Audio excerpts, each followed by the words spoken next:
Good evening and welcome to Tuesday's Midlands Today from the BBC. Tonight, the threat of more cuts or even higher council tax bills, or both. That's the reality for the 400,000 or so council taxpayers in Birmingham tonight, as the City Council's locked in a row with the government over funding. Labour-controlled Birmingham City Council says it'll be left with no easy choices because the government's making a 10% reduction to the money it gives them to fund council tax benefit. They've accused the government of passing the buck, but Whitehall is insisting that benefit spending has more than doubled since 1997 and that reform is overdue. Kath Mackey reports. Protesting against local council cuts, rallies to save jobs and services have become a familiar sight across the region. Now, the threat of more cuts. The smiles belied the grim news delivered by the ruling Labour group on Birmingham City Council. The government's handing control of council tax benefit to local authorities with a 10% budget cut. In Birmingham, that means £12 million will be lost.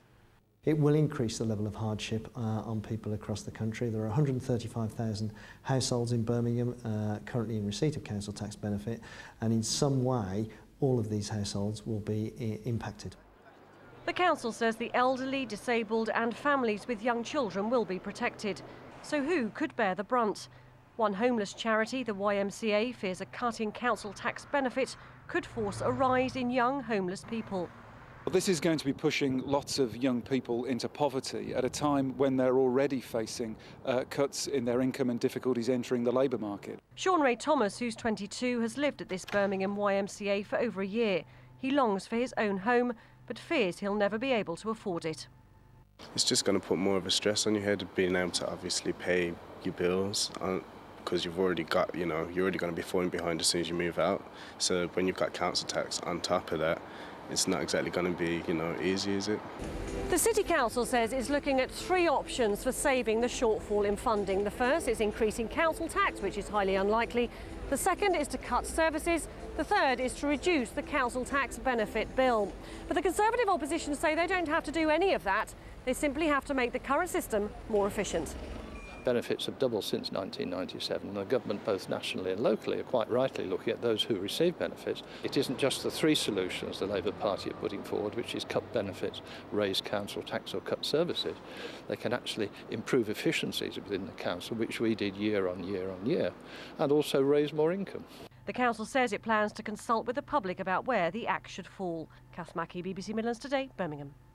Well, our political editor, Patrick Burns, is here with us now. Patrick, clearly many people, particularly those on low incomes, will be very concerned about this and the impact it'll have on them. But is this about really saving money, or is it playing politics?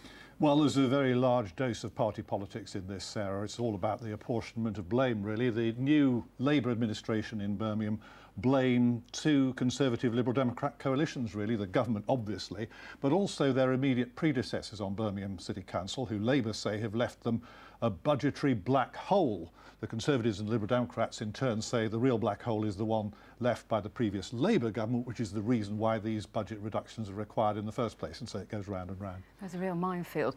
Now, if the council don't get their way and they can't defer this payment, £12 million that it is, what realistically are their options in making this cut? Well, I think the lesson from Kath's film there is that we're probably talking about single adults really being mainly involved here.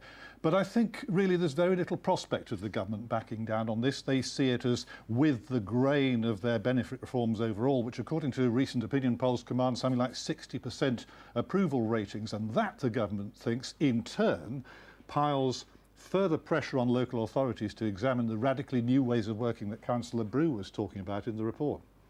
Now, Birmingham in the spotlight today, but other cities presumably affected exactly the same way. Birmingham is in the spotlight because it's so big and because it has a high concentration of people on low incomes.